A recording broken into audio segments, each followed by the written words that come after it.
हरिओम. योगदास श्री जय गणेश जोशी लिखित भावार्थ दीपिका अर्जुन विषाद योग. अर्जुन विषाद. देवगण सत्वगुण. देवगण असलेल्या लोकांचा सत्वगुण प्रभावी असतो. असे लोक आपल्याला मिळाले नाही तरी चालेल, परंतु इतरांचे नुकसान होऊ नये या विचारांचे असतात. तसेच वेळ प्रसंगी आवश्यक असेल तर आपले नुकसान झाले तरी चालेल, परंतु इतरांना मिळाले पाहिजे याही विचारांचे असतात. कोणालाही दुःख, कष्ट, त्रास, पीडा, वैताग असू नये असे त्यांना वाटते. सर्वांचे भले व्हावे, सर्व आनंदात असावेत, सर्वांनी एकोप्याने नांदावे, सर्वांनी एकमेकांना सांभाळून घ्यावे. सर्व त्या प्रभू विभूची लेकरे आहेत. सर्व निर्माण त्या प्रभू विभूचे आहे. ते सर्वांसाठी आहे अशा विचारांचे ते असतात. याप्रमाणे ते स्वतः तसे प्रत्यक्ष आचरण करतात. तो त्यांचा स्वभावच असतो. यामुळे देवगणी सत्वगुणाने भारलेले, आकर्षित आणि प्रभावित झालेले असतात. ते सभ्य, सज्जन आणि सदाचारी असतात. ते सदा प्रशांत, प्रसन्न आणि प्रसिद्धी परांगमुख असतात. ते सदा तृप्त, समाधानी आणि आनंदी असतात. पापभीरू, परोपकारी असे असतात. धर्म, न्याय आणि नीती पाळणारे असतात. पांडवांचा ज्येष्ठ बंधू युधिष्ठिर हा इतका धर्मपरायण होता की त्याचे दुसरे नाव धर्म असेच होते. पिता पांडूच्या अकस्मात निधनानंतर पांडव बंधू युधिष्ठिराच्या छत्राखाली लहानाचे मोठे झाले होते. त्यांच्यावर माता कुंती आणि ज्येष्ठ बंधू युधिष्ठिर यांचे संस्कार होते. यामुळे अनेक प्रसंगी अन्यायाविरुद्ध बलाच्या, पराक्रमाच्या, शौर्याच्या जोरावर प्रतिकाराची पूर्ण क्षमता असूनही पांडवांनी सदा धर्माचेच पालन केले. यासाठी त्यांनी अपमान, अवहेलना, दुःख, कष्ट, त्रास, पीडा, वैताग इत्यादी सहन केला, परंतु धर्म सोडला नाही. यामुळे त्यांना शेवटपर्यंत श्रीकृष्णासारख्या परब्रह्म परमात्म्याचा संपूर्ण सक्रिय सहभाग मिळाला. सकृतदर्शनी कौरवांच्या बाजूला असलेल्या भीष्म पितामह, द्रोणाचार्य, विदुर यांचे मनःपूर्वक आशीर्वाद मिळाले. विशेष म्हणजे सर्वसामान्यजन यांचीही साथ त्यांना मिळाली. आपण चांगले तर जग चांगले याचा प्रत्यय आजही आपल्याला अनुभवायला मिळतो. कदाचित सुरुवातीला दुःखपीडा होते, परंतु त्या कसोटीमधून सात्विक योगिक आचरणाची आहुती दिली तर शेवट सर्वांमधून सुटका होते आणि आनंद प्राप्त होतो. अर्जुन विषाद योग. या अध्यायाला गीतेने अर्जुन विषाद योग असे विशेष नाम दिले आहे. नुसते विषाद योग असे सर्वनाम दिले नाही. याला खास कारण आहे. विषादाचा एक विशेष असा आहे की ज्या कारणाने विषाद होतो त्याच कारणाने त्याचा नाश होतो. येथे कार्यकारणभाव नसून फक्त कारणभाव आहे. प्रत्येक कार्याला त्याआधी काहीतरी कारण घडलेले असते आणि मग त्यामुळे कार्य घडते. कार्याला विविध कारणे असू शकतात. यामुळे त्याप्रमाणे विविध कार्य घडतात. याचा अर्थ असा आहे की कारण घडले नाही तर कार्य घडणार नाही. परंतु विषादाच्या बाबतीत काहीही कारण घडावे लागत नाही. विनाकारण हाच स्वभाव आणि वृत्ती असते. वृत्ती मुळातच असते. तेथे आणखी निराळे ते काय कारण घडणार?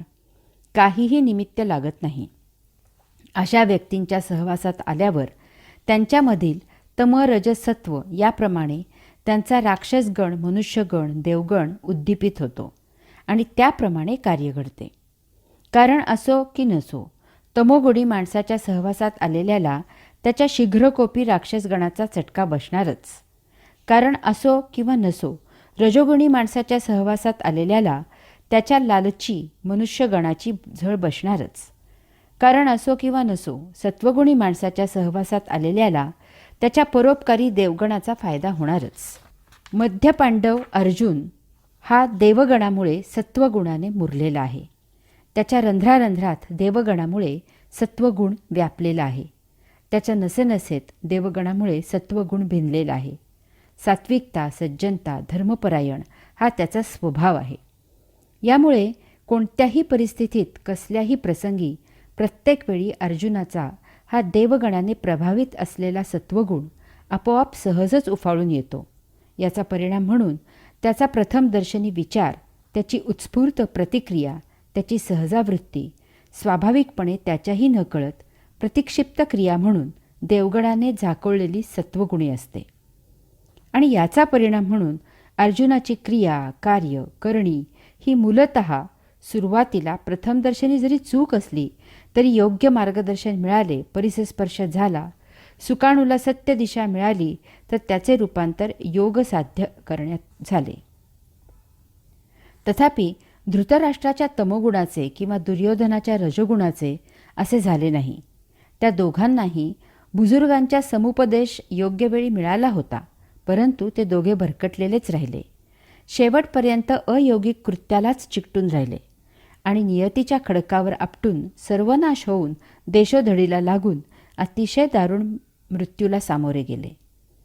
अशा प्रकारे विषाद जरी सर्वनामी असला, सर्वांना संधी जरी समान मिळाली, तरीही त्यामुळे सर्वांच्या विषादाचे रूपांतर योग साध्य होण्यात होत नाही, परंतु एखाद्या अर्जुनाच्या विषादाचाही परिणाम योग साध्य होण्यात होतो. हा संदेश सर्वसामान्यांना मिळावा म्हणून या अध्यायाला अर्जुन विषाद योग असे विशेष नाम दिले आहे. हरिओम. दुर्योधनाचा जन्मनाद. महाभारतकार लिहितात, दुर्योधन जन्माला आला तेव्हा तो जन्मतःच रडला नाही, तर गाढवाप्रमाणे मोठ्याने ओरडला. तो ओरडल्याबरोबर पंचक्रोशीतील गाढवे जणू त्याला प्रत्युत्तर म्हणून आनंद व्यक्त करण्यासाठी ओरडली. त्याबरोबर गिधाडे, कोल्हे, कावळे इत्यादींनी अक्षरशः धुमाकूळ घातला. चहूबाजूने सोसाट्याचे उष्ण वारे वाहू लागले. सारे वातावरण तप्त झाले. हे सर्व अघटित घडलेले पाहून धृतराष्ट्राच्या काळजाचा थरकाप झाला. त्याने भीष्म, विदुर, विद्वान, पंडित, पुरोहितांना बोलवून घेतले. जे घडले त्याची सर्वांजवळ चर्चा केली. त्यावेळी पुन्हा सर्व बाजूने घोर श्वापदांचा आक्रोश ऐकू आला. त्यावेळी विद्वान पंडित पुरोहित धृतराष्ट्राला म्हणाले, राजा, हा तुझा पुत्र कुलांगार होईल. याचा तू वेळीच त्याग कर. त्यामुळे तुझ्या कुळाचे स्वास्थ्य कायम राहील. यातच तुझ्या कुळाचे कल्याण आहे. परंतु तू जर त्यांचा सांभाळ केलास तर घोर अनर्थ होईल. शंख. शंखाबद्दल या लिखाणापुरती अगदी थोडक्यात माहिती पाहू. शंख हा नादांचा प्रतीक आहे. नाद याचे सविस्तर निरूपण आपण योगदासकृत भावार्थ दीपिका ज्ञानेश्वरी विषय प्रवेश यामध्ये पाहिले आहे. यामधील सर्व आवश्यक त्या 4 ओळी पुन्हा सांगतो. नाद हा मूलभूत पायाभूत ध्वनी असतो. यामधून अद्याप काहीही निर्माण झालेले नसते. तथापि त्याच्यामुळे त्याच्या आधाराने निर्माण होण्याची तयारी पूर्ण झालेली असते. तो स्वतः प्रत्यक्ष काहीही निर्माण करत नसतो. तथापि त्याच्या उपस्थितीशिवाय पुढील निर्माण शक्य नसते. तो सर्व निर्मितीचा मूलभूत पायाभूत आधार असतो. आपल्या हिंदू धर्मात शंखाचे फार महत्त्व आहे. त्याची पूजा करून मग देवदेवतांची पूजा केली जाते. पूजेचे वेळी शंखामध्ये पाणी भरतात आणि दुसऱ्या दिवशी ते तीर्थ म्हणून प्राशन करतात. शंखनादामुळे सकारात्मक ऊर्जा प्रसवते. आजूबाजूचे वातावरण शुद्ध आणि पवित्र होते. शंख वाजवल्यामुळे शारीरिक फायदेही पुष्कळ आहेत. त्यामुळे आपल्या देहामधील स्नायू बळकट होतात. रक्तप्रवाह सुरळीत होतो. यामुळे एकूणच प्रकृती उत्तम राहते. शंख शिवपूजेत निषिद्ध आहे. कदाचित शंख शिवाच्या मृत्युदाता या कार्याच्या विरुद्ध आहे, म्हणून तसे असावे असे वाटते. कृष्णार्जुनाचे आगमन. दुसऱ्या प्रवचनाचे शेवटी आपण पाहिले की पितामह भीष्माचार्यांनी सिंहनाद केला, शंखध्वनी केला. ते दोन्हीही नाद एकत्र मिसळले आणि यामुळे त्रैलोक्य बधीर झाल्यासारखे झाले. त्याबरोबर कौरवांच्या सैन्याने रणवाद्ये वाजवून रणभूमी दुमदुमून टाकली. असा हा नाद रणभूमीवर निनादत असतानाच रणभूमीवर दिव्य रथामधून कृष्णार्जुनांचे आगमन झाले. माऊलींनी त्या रथाचे फार सुरेख वर्णन केले आहे. पुढे माऊली म्हणतात, देखा नवलतया प्रभूचे अद्भुत प्रेम भक्ताचे जे सारथ्यपण पार्थाचे करीतू असे. अर्थात त्या प्रभू विभूचे आश्चर्य पहा, त्याचे भक्तावरील आगळेवेगळे प्रेम पहा. तो अर्जुनाचे सारथ्य करत आहे. येथे काही गोष्टी माऊली मुद्दाम अधोरेखित करत आहेत. भगवंत श्रींचा भक्तावरील हा प्रेमयोग आहे. अर्जुन भगवंत श्रींचा भक्त आहे. त्याच्याकरिता भगवंत श्री काय करत आहेत ते पहा. त्या काळी साधारणपणे रथाचे सारथ्य सूतपुत्र म्हणजे दासीपासून झालेली अपत्य करत असत. त्या काळाचा विचार करता रथाचे सारथ्य हे अत्यंत कुशल परंतु एक गौण काम होते. जसे आता एखाद्या गाडीचा ड्रायव्हर असणे हे काम. असे काम केवळ अर्जुनासारख्या भक्तासाठी भगवंत श्री आपणहून करत आहेत. येथे भगवंत श्री अर्जुनाचे सारथ्य करत आहेत असे माऊली सांगतात. याचा अर्थ अर्जुनाच्या रथाचे सारथ्य करणे, त्याला युद्धासाठी मार्गदर्शन करणे, प्रसंगी त्याचे रक्षण करणे इत्यादी अशा प्रकारे ते भक्ताची काळजी घेत आहेत. यानंतरचा मुद्दा, याचा अर्थ सर्वसामान्य जनांनी समजून घ्यायचा आहे की भगवंत श्रींची भक्ती करत आपण नैसर्गिकपणे नियतीने दिलेले आपले प्राप्त काम विना अट विना तक्रार स्वीकारून करत असावे. त्याच कामाच्या माध्यमामधून भगवंत श्री या सृष्टीची लीला आपल्या देहामधून अवलोकन करत आहेत. त्याला साथ द्यावी. जीवन जगणे हे भगवंत श्रींसाठीच आणि भगवंत श्रींचे काम आहे याची सतत जाणीव ठेवावी. अशांचे भगवंत श्री आपणहून दास होतात. त्यांची सर्वतोपरी काळजी घेतात. कारण अशी काळजी घेणे म्हणजे अप्रत्यक्षपणे त्यांच्या लीला अवलोकन करण्याचीच काळजी घेणे असं आहे. हरिओम. पायीकू पाठीसी घातला आपण पुढा राहिला, तेणे पांचजन्यू आस्फुरिला आवलिळची. अर्थात सेवकाला पाठीशी घातला, आपण अग्रभागी राहिला, मग अगदी सहजच त्यांचा पंचजन्य शंख लीलेने फुंकला गेला. येथे माऊली काही गोष्टी ठळक करत आहेत. 1. तू भिवू नको, मी तुझ्या पाठीशी आहे असे सांगणारेच बहुतांशी असतात. कारण जोपर्यंत सर्व ठीकठाक असते तोपर्यंत खंबीरपणे मागे आधार द्यावा. परंतु बाका प्रसंग आला की मागच्या मागे पसार व्हावे. आपल्याला तोशिष नको. भोजनभाऊ समारंभाचे पाहुणे सर्वच असतात, परंतु प्रसंगाचे शिलेदार फार फार थोडे असतात. 2. यास्तव आपला सद्गुरू साक्षात्कारी आहे याची खात्री करावी. असाच सद्गुरू उपदेश करण्यासाठी योग्य असतो. उपदेश याचा अर्थ जाणून घ्यावा आणि अशाच्या मार्गदर्शनाखाली भगवंत श्रींची भक्ती करावी. ढोंग्यांची भक्ती करून आपले दुर्मिळ जीवन वाया घालवू नये. पैसा, प्रसिद्धी, प्रतिष्ठा यांच्या मागं लागलेल्यांना गुरु करून आपण भरकटू नये. 3. भगवंत श्रींनी रथावर सर्वात पुढची जागा घेतली आहे. भर रणांगणावर हाती शस्त्रास्त्र नसून घोड्यांसाठी असलेला फक्त चाबूक आहे. अर्जुनाला मागे घेऊन लढाई करायला भगवंत श्री दिशादर्शक झाले आहेत. त्यांनी वेळप्रसंगी रणांगणावर अर्जुनावर फेकलेली दिव्य अस्त्रे अर्जुनाचे रक्षणार्थ स्वतःच्या देहाची ढाल करून झेलली आहेत. 4.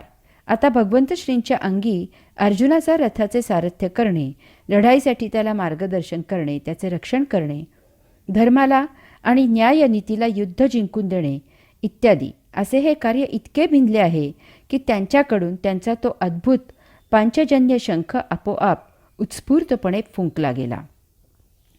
अशा लीला भगवंत श्रींकडून आपोआप होत असतात. परितू महाघोषू थोरू, गरजतू असे गहिरू, जैसा उदेला लोपी दिनकरू नक्षत्राते.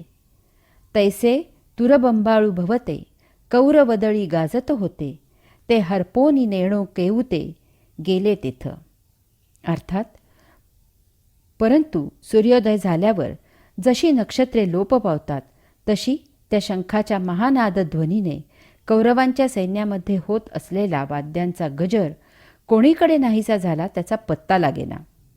कौरवांचे सेनापती भीष्म पितामहांनी प्रथम शंख फुंकला आहे, परंतु याप्रमाणे पांडवांच्या बाजूने त्यांचा सेनापती दृष्टद्युम्न याने शंख फुंकला नाही. तर या धर्मयुद्धाचे आव्हान ज्यांनी स्वीकारले आहे, जे हे धर्मयुद्ध जिंकून देऊन धर्मसंस्थापना करणार आहेत, ते भगवंत श्री प्रथम शंख फुंकून युद्ध सुरू करायला अनुमती देत आहेत. माऊली सांगतात, सूर्य उगवला की रात्र संपते आणि दिवस सुरू होतो. रात्रीची नक्षत्रे निस्तेज होतात आणि लोप पावतात. त्याप्रमाणे भगवंत श्रींच्या शंखध्वनीने कौरवांच्या वाद्यांचा गजर लोप पावला, हवेत विरून गेला, नष्ट झाला.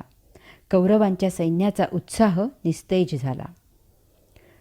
भगवंत श्री दुर्योधनाला जाणीव करून देत आहेत की दुष्टा, शिष्टाईचे वेळी तू मला तुझ्या या गाढवांच्या, कोल्ह्यांच्या, कुत्र्यांच्या जोरावर बंदी करू पाहत होतास. माझ्या केवळ शंखध्वनीनेच त्यांचे आवाज, त्यांचा जल्लोष, त्यांचा जोर, त्यांचा उन्माद इत्यादी क्षुद्र झाला आहे. तुझ्या जन्माचे वेळी हीच ती गाढवे, कोल्हे, कुत्री आवाज करून आनंद व्यक्त करत होते. त्यांची आणि तुझी लायकी एकच आहे. या धर्मयुद्धात गाढवे, कोल्हे, कुत्रे यांच्याप्रमाणेच तूही अत्यंत क्लेशकारक मरण भोगणार आहेस. कौरवरूपी अधर्म, अन्याय, अनिती यांची काळोखी नष्ट होऊन धर्म, न्याय, नीती यांचा आता उदय होत आहे. धर्म, न्याय, नीती यांचे आचरण करणाऱ्यांनी काळजी करण्याचे कारण नाही. ज्यांचा कोणी वाली नाही त्यांचे भगवंत श्री त्राते असतात, हा पक्का विश्वास ठेवावा. तैसेच देखे येरे निनादे अति गजरे, देवदत्त धनुर्धरे अस्फुरिला. ते दोन्ही शब्द अचाट, मिनले एकवट, तेथ ब्रह्मकटाह शतकुट हो पाहतसे. अर्थात त्याप्रमाणे भगवंत श्रींप्रमाणे अर्जुनानेही त्याचा देवदत्त नावाचा कांठळ्या बसवणारा ध्वनी करणारा शंख उत्स्फूर्तपणे वाजवला. ते दोन्ही नाद, भगवंत श्रींचा आणि अर्जुनाचा शंखनाद एकवटले, एकत्र झाले आणि यामुळे ब्रह्मांडाचे 100 तुकडे होतात की काय असे वाटले. आपण पाहिले की सुरुवातीला पितामह भीष्माचार्यांनी सिंहनाद करून आपला शंख वाजवला. त्या दोन्हीही ध्वनींचे एकत्रित नादाने त्रैलोक्य बधीर झाल्यासारखे झाले. तथापि कृष्णार्जुनांच्या शंखाध्वनीने पितामह भीष्माचार्यांचे सिंहनाद आणि शंखनाद असे 2 नाद हवेत कुठल्या कोठे विरून गेले त्याचा पत्ता लागला नाही. पितामह भीष्माचार्य हे अजिंक्य, अजोड, अपराजित असे योद्धे आहेत. तथापि कारण काहीही असो, सद्यस्थितीत ते अन्यायाच्या, अधर्माच्या, अनीतीच्या बाजूने रणांगणावर लढाईला आलेले आहेत. यामुळे अत्यंत नाईलाजाने त्यांचा नाश होणे अटळ आहे. कोणी कितीही महाबलाढ्य आणि पराक्रमी असला तरी तो परब्रह्माच्या, पुरुषोत्तमाच्या पुढे गौण आहे.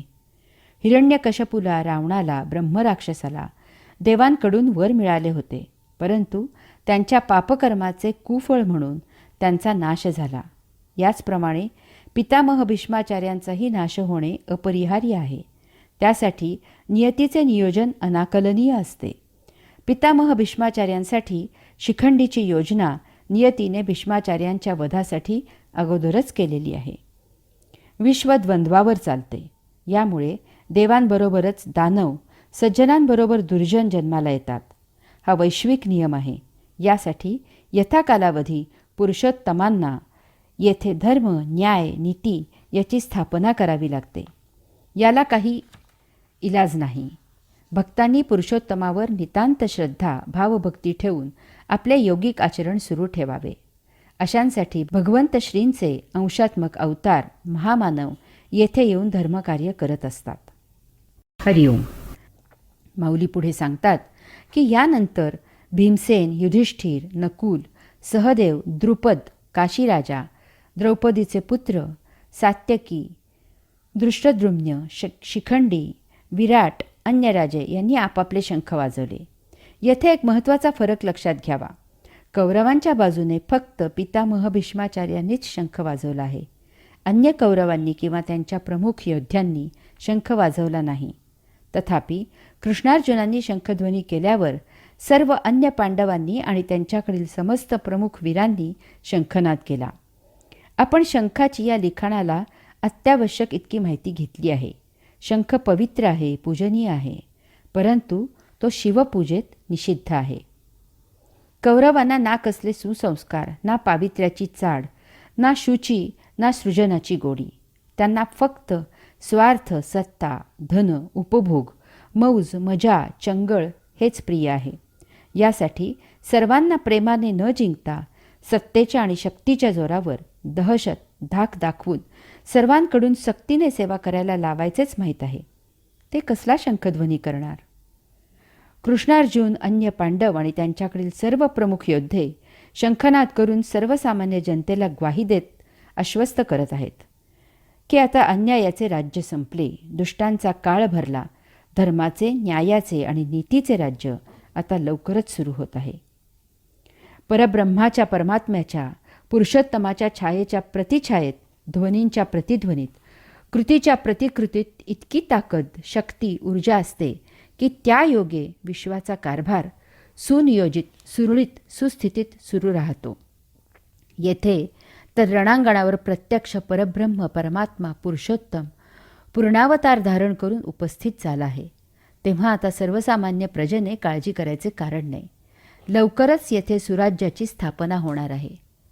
माहुली पुढे सांगतात, हे सर्व पाहून अर्जुनाला अतिशय संतोष झाला.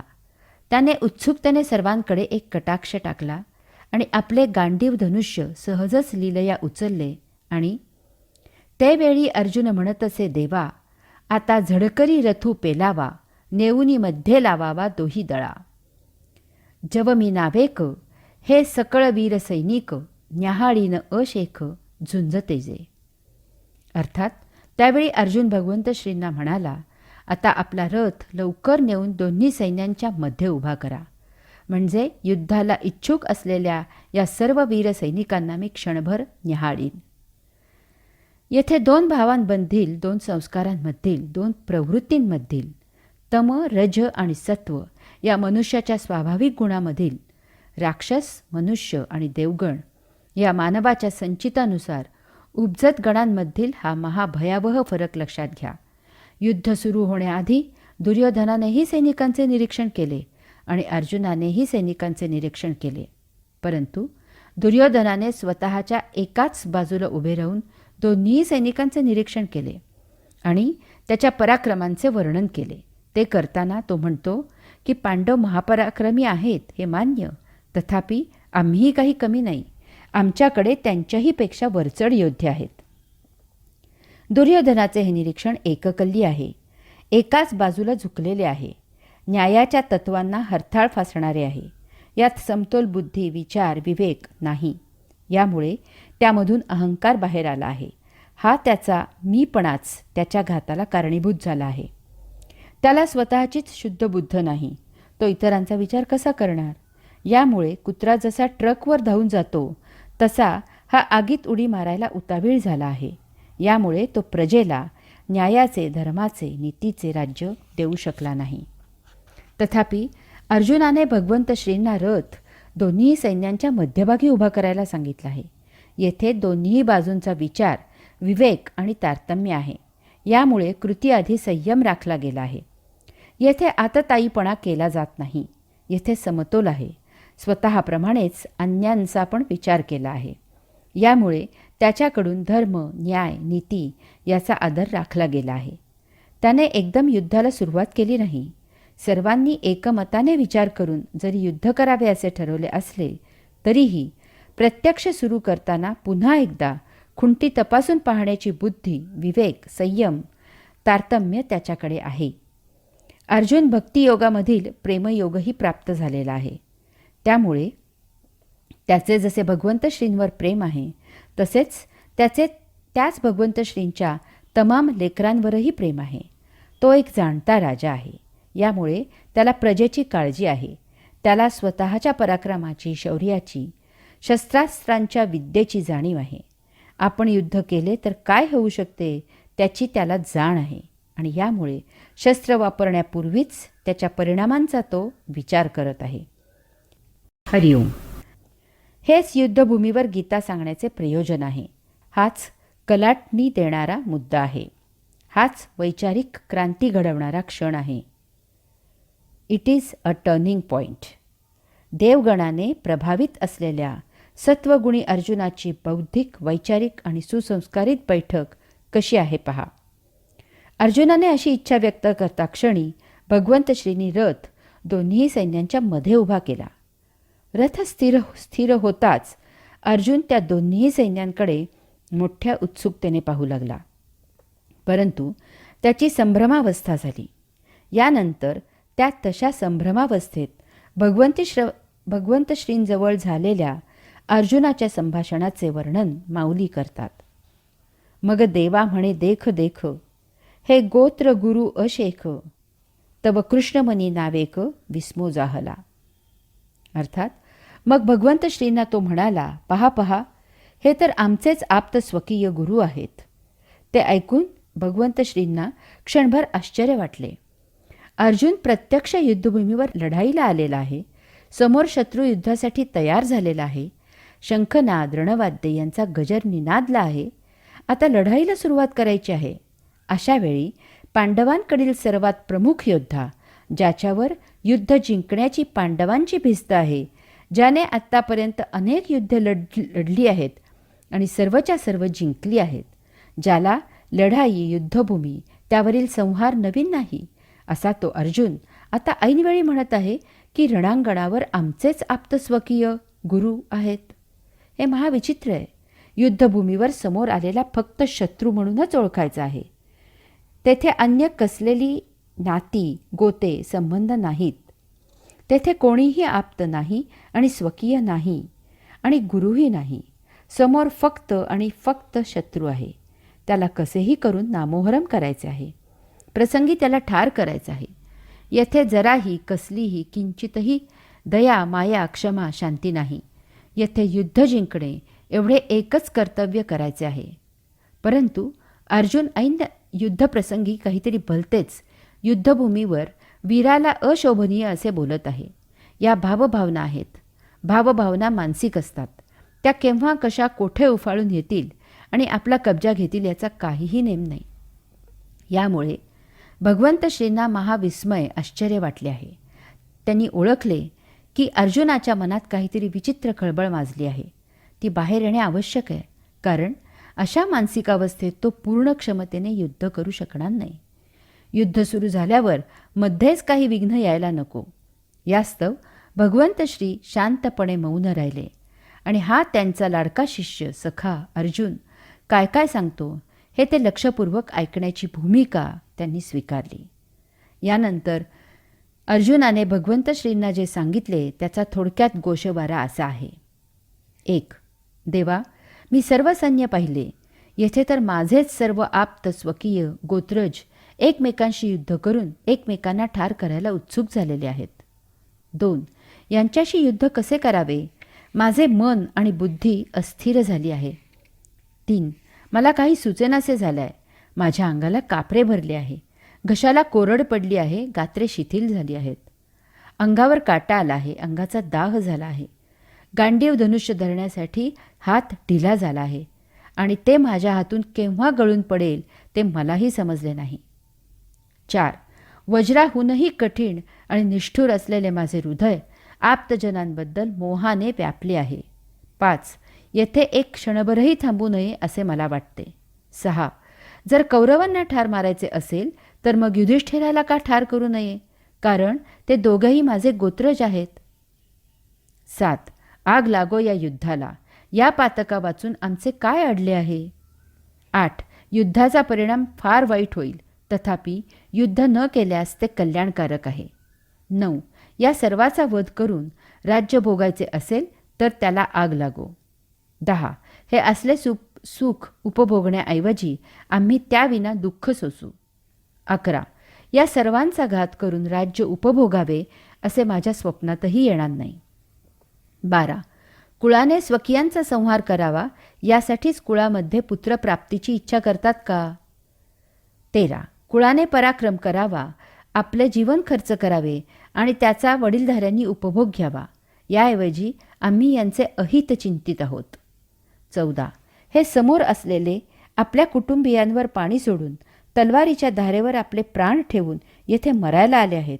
यांना कसे मारावे. 15. पितामह भीष्म, गुरु द्रोण, मेहुणे, सासरे, मामा, बंधू, पुत्र, नातू, आप्त, स्वकीय यांना मारण्याचा विचारही महापाप आहे. 16. त्यांनी आम्हाला ठार मारले तरी यांचा घात मी करणार नाही. 17. त्रिभुवनाचे निष्कंटक राज्य जरी मिळाले तरी मी असे अनुचित कर्म करणार नाही. 18. कुलक्षय केला तर आमच्या पुण्याचा लवलेशही उरणार नाही, यामुळे आम्ही तुला दुरावू. 19. कौरवांना हे समजत नाही, परंतु आम्ही हे सर्व जाणतो. 20. कुलक्षय झाला की कुलीन स्त्रिया वाममार्गाला लागतात. 21. कुलक्षय करून ज्या शरीराने उपभोग घ्यायचा ते शरीर तर नाशिवंत आहे. शूर, वीर, अपराजित अशा अर्जुनाला या सर्वांबद्दल करुणा निर्माण झाली. त्याला आप्त स्वकीयांबद्दल दयेचा पाझर फुटला. त्याला त्याच्या जीवाचा मोह झाला. यामुळे त्याचे धैर्य निघून गेले. त्याला त्याची वीरवृत्ती सोडून गेली.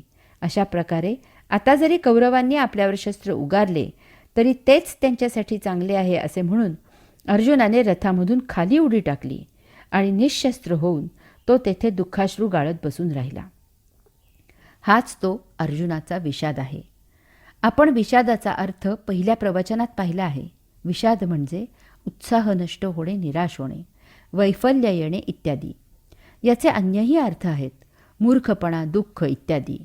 याचा सुप्त अर्थ असा आहे की विषाद होण्यापूर्वी येथे उत्साह होता, आशा होती, फलाची आसक्ती, अपेक्षा आणि इच्छा होती. तसेच येथे शहाणपण होते, सुख होते. काही कारण घडले आणि त्याचे निराकरण होण्यापूर्वी त्यामधून विषाद निर्माण झाला. कारण काय घडले यापेक्षा त्यामधून विषाद निर्माण झाला हे महत्त्वाचे. त्याने प्रत्यक्ष आचरणाचा कब्जा घेतला आणि या सर्वांवर बोळा फिरला. जे होते त्याच्याबरोबर विरुद्ध चित्र निर्माण झाले. यामुळे विषाद हा मनाचा प्रांत आहे. येथे भावभावनांचा प्रश्न आहे. भावभावना विषादाला कारणीभूत आहेत. याचा अर्थ हा कल्पनांचा, रसास्वादाचा, साहित्याचा, वाङ्मयाचा आणि म्हणून हा काव्यशास्त्र आनंद याचाही विषय आहे. या उन्मत्त कौरवांना अन्य भाषा समजत नाही. यांनी बालपणी आपल्याला ठार करायचा प्रयत्न केला आहे. कौरवांनी द्रौपदीच्या केलेल्या विटंबनेचे प्रायश्चित्त या नीच कौरवांना द्यायलाच पाहिजे. यांनी कपटाने द्यूत खेळून आपल्याला वनवास आणि अज्ञातवास भोगायला लावला आहे. आपले धर्माने प्राप्त राज्य हे अन्यायाने गिळंकृत करत आहेत इत्यादी. यामुळे अशांशी युद्ध करून यांना ठार करून येथे धर्माचे, न्यायाचे राज्य स्थापन करायचे आहे.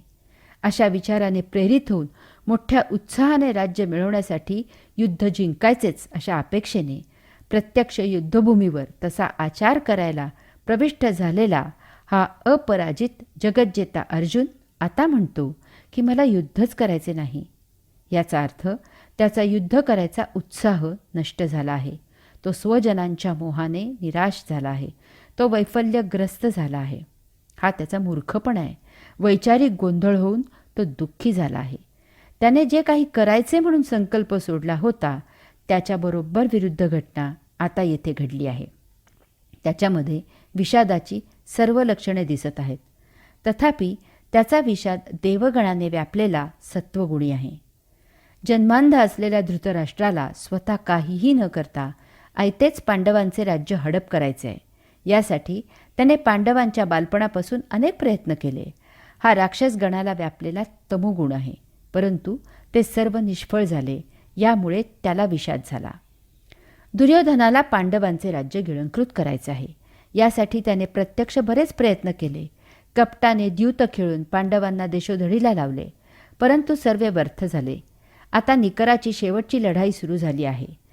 यात त्याला पराक्रम गाजवून जिंकण्याची उर्मी आहे. हा मनुष्यगणाला व्यापलेला रजोगुण आहे. परंतु एकंदरीत सर्व पाहता युद्ध जिंकणे शक्य नाही अशी त्याला आता खंत निर्माण झाली आहे. यामुळे त्याला विषाद झाला आहे. परंतु या सर्व पार्श्वभूमीवर अर्जुनाचा विषाद पूर्ण निराळा, आगळा वेगळा आहे. हे पाहून प्रत्यक्ष भगवंत श्रीही स्तिमित झाले आहेत. परंतु ते काहीही व्यक्त झाले नाहीत.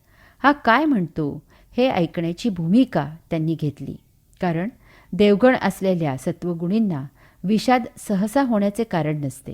ते मुळातच अगदी सहजच यथायोग्य तीच कृती करत असतात. हा त्यांचा स्थायी स्वभावच असतो. यामुळे कृती करू लागल्यावर त्याविरुद्ध विचार उद्भवणे, या आयत्या वेळी उलट प्रकाराच्या विचाराप्रमाणे प्रत्यक्ष आचार करणे हा अशांच्या स्वभावी नसते. ते त्यांच्या कमकुवतपणाचे लक्षण असते. यामुळे योग्य मार्गदर्शनाने हा विषाद दूर सारणे शक्य असते. अर्जुनाचा विषाद देवगणाला व्यापलेला सत्वगुण आहे. अर्जुनाच्या विषादाची कारणे धृतराष्ट्राच्या आणि दुर्योधनाच्या विषादापेक्षा भिन्न आहेत, फार उच्च आहेत. हा विषाद एका सज्जनाचा आहे. अर्जुन कसा विचार करत आहे ते पाहूया. 1. या लढाईमुळे दोन्ही बाजूकडील सर्वसामान्य सैनिक मरण पावणार आहेत. येथे 18 अक्षौहिणी सैन्य जमा झाले आहे. 1 अक्षौहिणी सैन्य म्हणजे 21,21,870 रथ, 21,870 हत्ती, 65,610 घोडे आणि 1,09,350 पायदळ. यावरून विचार करावा की या लढाईत किती जीव ठार होणार आहेत. हे सर्व सैनिक आपल्या कुटुंबियांना तलवारीच्या धारेवर ओवाळून येथे मरण्यासाठी आलेले आहेत. यांनी काय केले आमचे? आम्हीच राज्याच्या हव्यासाने या सैनिकांच्या बायका आणि मुले यांना पोरके करायला उद्युक्त झालेले आहोत. अशा विधवा बायका या समाजाच्या वासनेच्या शिकार होतात. मुले भिकेला लागतात आणि वाममार्गाला लागतात. 2. दोन्ही बाजूनी एकमेकांचे नातेवाईक, आप्त, इष्ट, सगे, सोयरे, वडील, काका, मामा, मुले, आजोबा, नातवंडे, पतवंडे, पणतू हे आहेत. हे सर्व आपलेच वंश संपवायला उतावीळ झाले आहेत. नाती टिकवण्यासाठी असतात की नष्ट करण्यासाठी असतात? 3. आमचे पितामह भीष्माचार्य, ज्यांनी आम्हाला आपल्या खांद्यावरून लहानाचे मोठे केले, त्यांना आम्ही ठार करावे यासाठी का?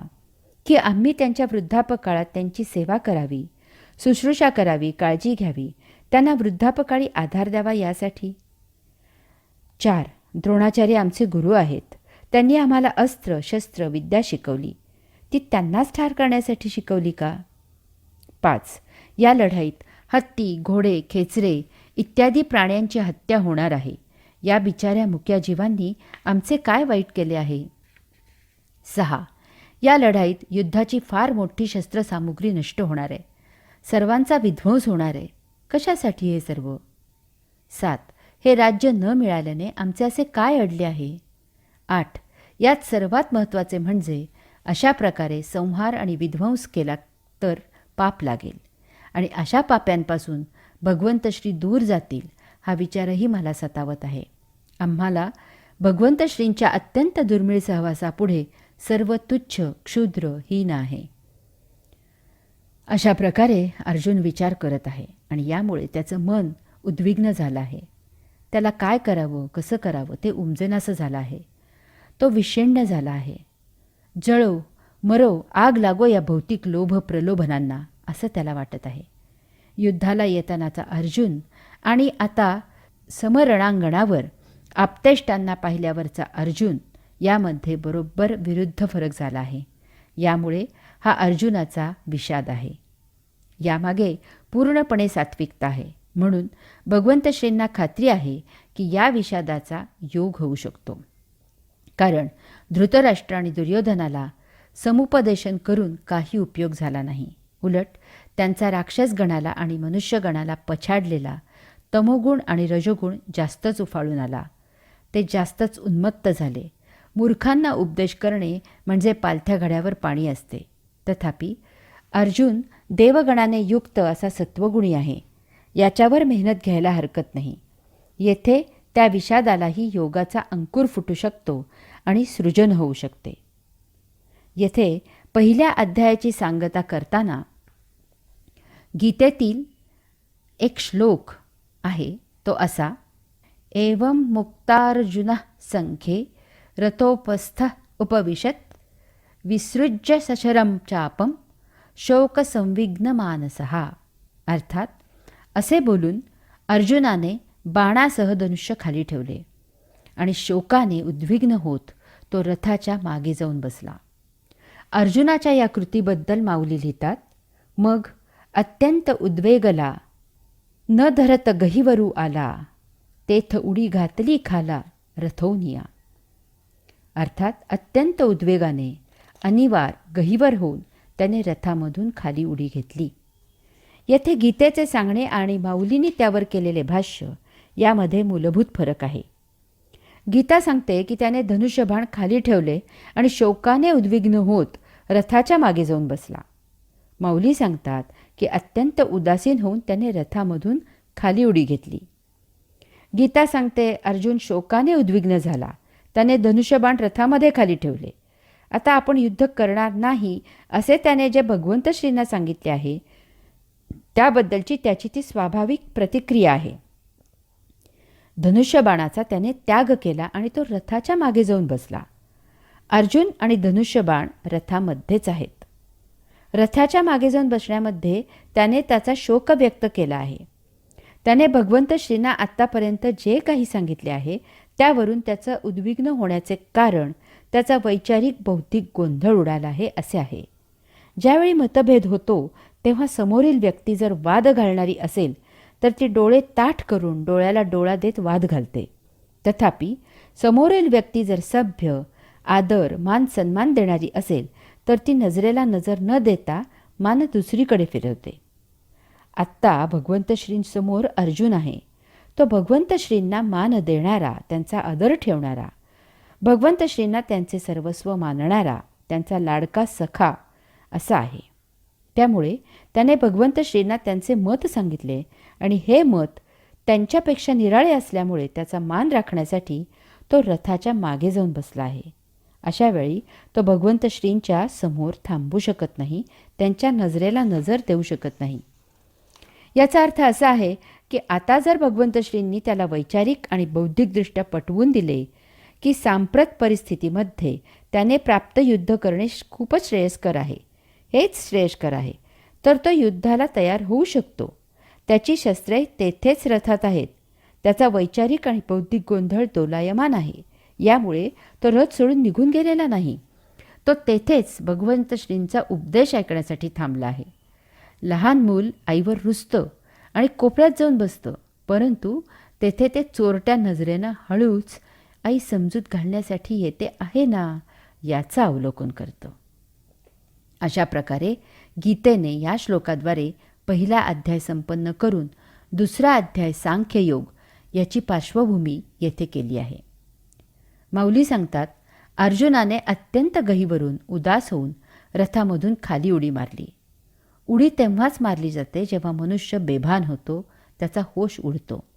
तो इतका हतबल होतो की आता यापुढे त्याला सर्वत्र अंधार जाणवतो. त्याच्या दृष्टीने सर्व मार्ग बंद झालेले असतात. आपण पाहतो की या अशा विचित्र भावनेच्या भरात अशी व्यक्ती वाहनाखाली, नदी समुद्रामध्ये उंचावरून उडी मारते. अशाला त्यावेळी नको हे जिणे असे होते. हे असे होणे ही सुद्धा नैराश्य असे म्हणा त्याला, परंतु एक प्रकारची भावना आहे. भावनेचा महाउद्रेक आहे. येथे सुद्धा माऊलींनी वापरलेला एक शब्द अधोरेखित करण्यासारखा आहे आणि तो म्हणजे उदास. उदास म्हणजे उद अधिक आस, उच्च आसन, उच्च जागा. या अशा हतबल अवस्थेत माणसाला यामधून बाहेर पडून उच्च आसनी, उच्च जागी जाण्याची तीव्र इच्छा असते. तथापि सर्व बाजूने त्याची कोंडी झालेली असते. यामुळे तो त्याच्या विरुद्ध असलेली नीच जागा पकडतो.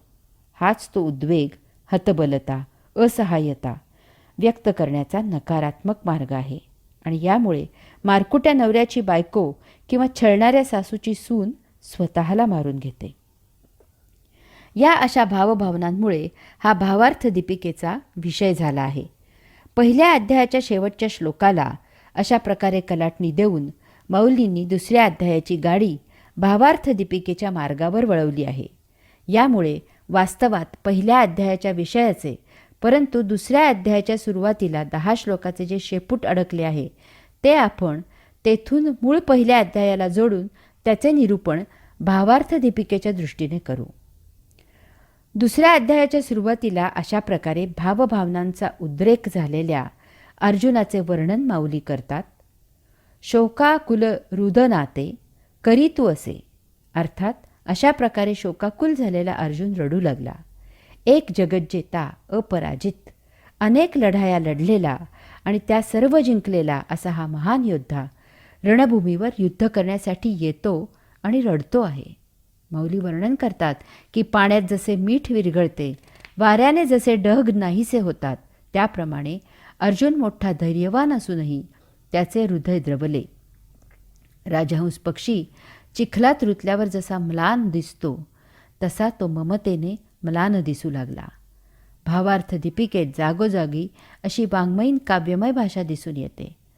रथामधून खाली उडी मारल्यावर त्याची ती शोकाकुल झालेली रुदन करणारी महाविचित्र अवस्था पाहून त्याने पुढे काही करण्यापूर्वीच भगवंतश्री त्याच्याजवळ गेले आणि त्यांनी त्याच्याशी संवाद सुरू केला.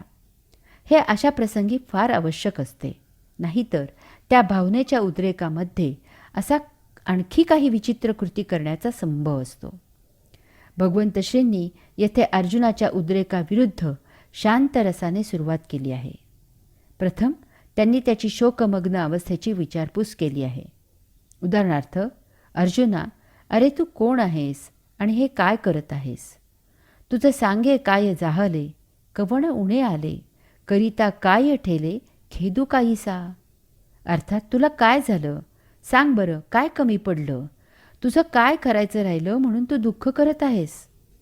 यानंतर माऊलींनी त्याची स्तुती केली आहे. उदाहरणार्थ, तू अनुचिता चित्त नेदिसी, धीरू कही न सांडिसी, तुझेनी नामे अपयशी दिशा लंघिजे. अर्थात तो अनुचित गोष्टींकडे लक्ष न देणारा आणि धीर न सोडणारा आहेस. तुझ्या नामाचा महिमा असा आहे की तुझे नाव ऐकूनच अपयशांनी दिगंती पळून जावे. तुवा संग्रामी हरू जिंकिला, निवात कवचांचा ठावो फेडिला, पवाडा तुवा केला गंधर्वांसी. अर्थात तू युद्धात शंकराला जिंकलस, निवात कवचांचा समूळ उच्छेद केलास आणि आपले यश गंधर्वांना गाण्यासाठी विषय करून ठेवलेस. पाहता तुझे निपाडे, दिसे त्रैलोक्य ही थोकडे, ऐसे पुरुषत्व चोखडे पार्था तुझे. अर्थात अर्जुना, तुझा पराक्रम एवढा मोठा आहे की त्याच्या तुलनेला हे त्रिभुवन देखील क्षुद्र दिसू लागते. यानंतर अर्जुनाने युद्ध न करण्याचा जो निर्णय घेतला आहे त्याला सुरुंग लावण्यासाठी भगवंतश्रींनी साहित्यिक भाषेमध्ये चपकल समयोचित सुंदर उदाहरणे दिली आहेत. उदाहरणार्थ, ना तरी पवनू मेघासी बिहे, की अमृतासी मरण आहे. अर्थात वाऱ्याला कधी ढगांचे भय वाटते का? अमृताला कधी मरण आले आहे का? की लवणेची जळविरे, संसर्गे काळकुट मरे, सांगपा महाफडी दुर्धरे, गिळीजे काही. अर्थात मिठाने पाणी कधी विरले का? कालकूट विष दुसऱ्याचे संसर्गाने कधी मेले का? सर्पाला कधी बेडकाने गिळले का? भगवंतश्रींच्या या अशा आपुलकीच्या बोलण्याने अर्जुन थोडा शांत झाला असावा, निवळला असावा. परंतु अजूनही अर्जुन काही बोलत नाही. असे पाहून आता शेवटी भगवंतश्री अर्जुनाला उपदेश करत आहेत. हा मूर्खपणा सोडून दे. धनुष्यबाण हाती घे. या रणभूमीवर तुझ्या कारुण्याचा काय उपयोग? हा गा तू जाणता, तरी न विचारिसी का आता, सांगे झुंजा वेळे सदयता उचित काही. अर्थात, अरे तू ज्ञाता ना, मग का विचार करत नाहीस? युद्धाचे वेळी दया करणे क्षत्रियाला योग्य नाही. म्हणून शोकू न करी, तू पुरता धीरू धरी, हे शोच्यता अव्हेरी पंडुकुमारा. अर्थात अर्जुना, शोक करू नको, गंभीर राहा, धीर धर. तुला शोक करणे शोभत नाही. अशाने तुझ्या कीर्तीचा नाश होईल. हे आत्ताच तुझे सगळे सोयरे झाले का? तुला हे आधी माहीत नव्हते का? युद्ध तुला नवीन आहे का? युद्धाला तयार हो. तुझ्या आपापसामधील कलहाचे निमित्त नेहमीचेच आहे. तू जर हा मोह धरशील तर तुझी प्रतिष्ठा जाईल. इहपर लोकांसही तू अंतरशील. क्षत्रियांना ऐन युद्धाचे प्रसंगी शिथिलता म्हणजे नरकाचे द्वार आहे. अशा प्रकारे भगवंतश्रींनी काव्य, शास्त्र, भाषा, साहित्य, वाङ्मय यामधून रसोत्पत्ती निर्माण करून अर्जुनाला समजावण्याचा प्रयत्न केला आहे. समयोचित उदाहरणे दिली आहेत. त्याच्या पराक्रमाचे वर्णन करून त्यांच्या भावनांना हात घातला आहे. कोपऱ्यात रुसून बसलेल्या मुलाला त्याची आई प्रेमाने जवळ घेऊन त्याची समजूत घालू लागली की त्या मुलाची म्हणून एक ठराविक वेळ त्यांनी ठरवलेली असते. तितका वेळ समजूत घालून झाली की मग तो मुलगा आईच्या खुशीत शिरून आईला प्रतिसाद देऊ लागतो. अर्जुनानेही तसेच केले. इतका वेळ भगवंतश्रींनी समजूत घातल्यावर आता तो बोलायला लागला आहे. त्याने अतिशय लढीवाळपणे बोलायला सुरुवात केली आहे. देवा, हे येतुले वरी बोलावे न लगे अवधारी, आधी तूची विचारू संग्रामोहा. अर्थात देवा, इतके काही मला सांगावायला नको. प्रथम या युद्धाविषयी आपणच विचार करा. हे झुंज नवे प्रमादू, एथ प्रवर्तिलिया दिसतसे बाधू, हा उघड लिंग भेदू वोढवला आम्हा. अर्थात हे युद्ध नसून आमच्या हातून मोठा प्रमाद घडत आहे. आम्हांवर पूज्यजनांचा उच्छेद करण्याचा मोठा अवघड प्रसंग ओढवला आहे. अशा प्रकारे मोठा लढीवाळ सुरुवात करून हट्टी मुलाप्रमाणे त्याने पहिल्या अध्यायात भीष्म, द्रोण, बंधू, आप्तस्वकीय इत्यादींबद्दल त्याचे जे तथाकथित पांडित्य भगवंत श्रींना ऐकवले आहे तेच पांडित्य परंतु थोडक्यात पुन्हा ऐकवलं आहे. तथापि आपला हट्ट सोडलेला नाही. वडीलधारी बंधू, आप्त, नातलग, गुरु, स्वकीय इत्यादी असलेले समोर जीव बघून ते घ्यायला शत्रू म्हणून आलेले आहेत. कोणत्याही क्षणी युद्ध सुरू होईल आणि हे पांडवांचा आणि आपल्या बाजूने लढाईला आलेल्या भावंडांचा, नातलगांचा, आप्तांचा, सर्वसामान्य सैनिकांचा प्राण घेतील याचा आता काहीही भरवसा राहिलेला नाही. अशा विचित्र परिस्थितीत केवळ देवगणाने व्यापलेला आणि भारावलेला सत्वगुणीच असे बोलू शकतो. कारण एक वेळ आपले नुकसान झाले तरी चालेल, परंतु दुसऱ्याचे भले झाले पाहिजे असा हा सत्वगुणी असतो. यात त्याच्या बाजूलाही समोरच्यांसारखेच त्याचे नातलग असलेले इतर अन्य त्याच्यासाठी लढाई करायला आलेले आहेत. हे त्या भारावलेल्या अवस्थेत अर्जुन साफ विसरला आहे. सत्वगुणी जेव्हा परोपकार करतो किंवा निस्पृहता दाखवतो तेव्हा त्याला त्याच्यावर अवलंबून असलेल्या त्याच्या स्वतःच्या कुटुंबियांची आठवण होत नाही. येथेही माऊलींनी अर्जुनाचे मुखी मोठी साहित्यिक, काव्यमय भाषा, उपमांची चपखल उदाहरणे इत्यादी दिली आहेत. यामधून त्याच्या युद्ध न करण्याच्या निर्णयाला रसास्वाद दिला आहे.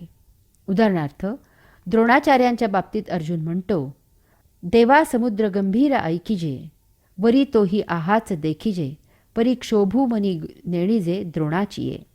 अर्थात देवा, समुद्र गंभीर आहे असे ऐकतो, तथापि तोही असा वरवरच गंभीर भासतो, परंतु या द्रोणाचार्यांच्या मनाला कधी क्षोभ माहितीच नाही.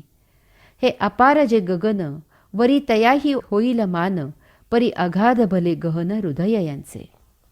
अर्थात हे आकाश अमर्याद आहे खरे, त्याचेही मोजपाप होईल, परंतु त्यांचे हृदय अत्यंत गहन आणि खोल आहे. वरी अमृतही विटे, की काळवशे वज्रही फुटे, परी मनोधर्मू न लोटे विकरविलाही. अर्थात एक वेळ अमृतही विटेल किंवा कालवशात वज्रही भंगेल, परंतु द्रोणाचार्यांच्या मनाला विकार निर्माण होणे केवळ अशक्य आहे.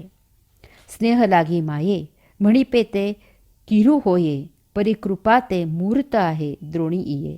अर्थात ममता आईनेच करावी असे म्हणतात ते खरे आहे, परंतु या द्रोणाचार्यांच्या ठिकाणी ती तर मूर्तिमंत आहे. द्रोणाचार्य म्हणजे दयेचे माहेरघर, सर्व गुणांचे भांडार आणि विद्येचा अमर्याद सागर आहेत. अशांना मारून राज्यसुख घ्यावे अशी गोष्ट प्राणावर बेतले तरी मनातही येणार नाही. यापेक्षा भीक मागितलेली बरी, देहत्याग केलेला बरा किंवा गिरीकंदरी राहावे हे चांगले. त्याच्या रक्ताने माखलेले भोग हे कसे कवटाळायचे. इतके बोलूनही भगवंत श्री काहीच बोलत नाहीत, त्याच्याकडे लक्ष देत नाहीत असे पाहून अर्जुनाने प्रेमभक्तीचे बोलणे सुरू केले. माऊली वर्णन करतात, आम्ही काय करणे योग्य आहे हे विचार करूनही सुचत नाही, कारण या मोहामुळे माझे चित्त व्याकुळ झाले आहे. डोळ्यापुढे अंधार आल्यावर पुढचे काही दिसत नाही, मग जवळ असलेली वस्तूही दिसत नाही. देवा, तैसे मज जाहले, जे मन हे भ्रांती ग्रासले, आता काय हित आपुले तेही नेणे. अर्थात देवा, तसे मला झाले आहे, कारण माझे मन भ्रांतीने ग्रासले आहे. आता आपले हित कशात आहे हे मला समजेनासे झाले आहे. तरी श्रीकृष्णा, तुवा जाणावे, निकेते आम्हा सांगावे, जे सखा सर्वस्व आघवे आम्हासी तू.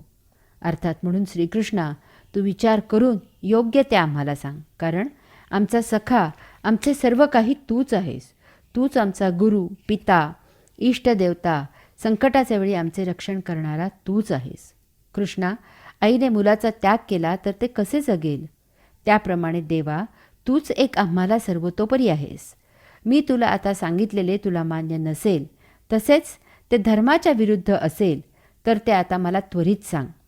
समोर समस्त कौरव पाहून मनामध्ये जो शोक निर्माण झाला आहे, तो तुझ्या उपदेशाशिवाय अन्य कशानेही नष्ट होणारा नाही. जैसी बीजे सर्वथा आहाळली, ती सुक्षेत्री जरी पेरिली, तरी न विरूढ ती संचिली आवडे तैसी. अर्थात ज्याप्रमाणे पूर्ण भाजलेले बी सुपीक जमिनीत पेरले आणि त्याला हवे तितके पाणी जरी घातले तरी त्याला अंकुर फुटणार नाही. ना तरी आयुष्य पुरले आहे, तरी औषधे काही नोहे, एथ एकची उपेगा जाये परमामृत. अर्थात आयुष्य संपले असले की औषधाने काही उपयोग होत नाही, तेथे एक परमामृताचाच उपयोग होतो. त्याप्रमाणे माझ्या मोहित बुद्धीला राज्यलोभाचे प्रलोभनही उत्तेजित करू शकणार नाही. यावेळी हे कृपानिधे, तुझी कृपाच माझा आधार आहे. परंतु पुन्हा काय झाले कळायला मार्ग नाही, कारण आपल्या विचारांचे पुरते मढे झाले आहे आणि त्याला संजीवनी श्रीकृष्ण केवळ तुझेच देवत्व देऊ शकते असे सांगणारा अर्जुन भगवंत श्रींना म्हणाला, परंतु आता तुम्ही मला काहीही उपदेश करू नका, माझी समजूत मुळीच घालू नका, मी मुळीच युद्ध करणार नाही असे पुन्हा एकदा सांगून ठाम सांगून तो मौन झाला. याचे भगवंत श्रींना फारच विस्मय वाटला. इतका वेळ अर्जवे करणारा अर्जुन शेवटी असे का म्हणाला? परंतु हाही प्रेमभक्तीचाच एक भाग आहे. मूल रुसले तर त्याची समजूत घालून आई त्याला लाडू द्यायला लागली तर ते लटक्या रुसव्याने आईला म्हणते की काही लाडू बिडू देऊ नको मला. तसेच अर्जुनाचे झाले आहे. ती जगज्जननी हे ओळखून आहे. आता आपल्याला फक्त पाहायचे आहे की भगवंत श्री या सज्जन, सात्विक, देवगुणी आणि सृजनात्मक विचारांना चूक कसे सिद्ध करतात ते. कारण आपल्यासारख्यांना अर्जुनाचा विचार जराही चूक वाटत नाही, उलट तो बरोबरच आहे असे वाटते. यामुळे भगवंत श्रींना अर्जुनाच्याच वैचारिक काट्याने त्याच्यामधील विषादरूपी काटा काढावा लागणार आहे. त्याच्यातील नैसर्गिक सत्वगुणाने त्याच्यामधील देवगणाला, नियतीच्या मार्गाला वळवावे लागणार आहे. त्याच्यामधील या आप्तेष्टांबद्दलच्या भावनांना, मोहाला, दयेला, करुणेला ललकारून त्याहूनही श्रेष्ठ अशा कर्तव्य कर्मासाठी भावनाविवश करावे लागणार आहे. हे काम तसे सोपे नसून फार बिकट आहे. समोर सात्विकतेने ओथंबून भरलेला, विद्यासंपन्न असलेला अर्जुन आहे.